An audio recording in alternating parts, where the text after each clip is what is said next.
सिंधुदुर्गात सलूनमधील परप्रांतीय कामगाराला नाभिक समाजाच्या संघटनेकडून मारहाण झाल्याची घटना घडलेली आहे। सिंधुदुर्गमधली ही बातमी आपण बघतोय। नाभिक समाजातील स्थानिकाऐवजी परप्रांतीय कामगार तिथे ठेवला गेला आणि त्याच्यामुळे संताप व्यक्त करण्यात आला।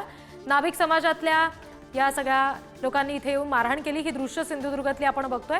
सलून चालकांना संघटनेच्या सूचनेकडे लक्ष दिलं नाही, त्यामुळे थेट दुकानात राडा घातला गेला।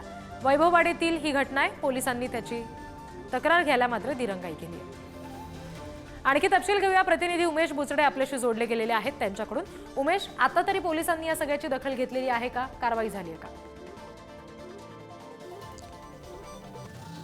निश्चितच रीती आपण पाहिलं की जर वैभववाडी तालुक्यामध्ये जे सलून दुकान ओपन केलं, एक महिला आहे देवगडमध्ये तिने ओपन केलं आणि तिथे परप्रांतीय कर्मचारी त्यांनी कामाला ठेवले आणि त्यामुळे तेथील स्थानिक जे नाभिक कर्मचारी जे संघटना आहे त्या संघटने आक्रमक झाली आणि त्यांनी तिला म्हणजे तिथे गेले असता त्यांनी सांगितलं की इथे कर्मचाऱ्यांना हे अलाउड नाहीये, त्यांना ठेवू नये, स्थानिक कर्मचाऱ्यांना ठेवा असं सांगितलं आणि तिने त्याच्याशी त्यांना समजावण्याचा प्रयत्न केला आणि एकंदरीत शब्दात शब्द वाढला आणि तिथे वाद झाला आणि त्या परप्रांतीय कर्मचाऱ्यांना देखील मारहाण झाली असं एकंदरीत दिसतंय। आणि त्यानंतर मग पोलिसांकडे ती महिला ही आपली कैफियत मांडण्यासाठी गेली तर पोलिसांनी तिची तक्रार दाखल करण्यासाठी टाळाटाळ केली असं त्या महिलेने सांगितलेलं आहे। पण पोलिसांकडून जी माहिती समजते, पोलीस देखील सांगितलं आहे की पोलीस म्हणतात की ती महिला आली होती, तिची नोंद सुरू आहे किंवा ती फोनवरच बोलत होती आणि त्यामुळे ती लगेच निघून गेली असं एकंदरीत पोलिसांनी सांगितलं। आणि जर ती आपल्याकडे आली पुन्हा तर आपण तिची निश्चितच तक्रार दाखल करून घेऊ असं आत्ताच काही तिथले पोलीस निरीक्षक आहेत त्यांनी सांगितलेलं आहे। पण जी घटना घडली ही गेली 2 महिने तिला ही तिथल्या नाभिक समाजाच्या संघटनेच्याकडून सांगण्यात येत आहे आणि ती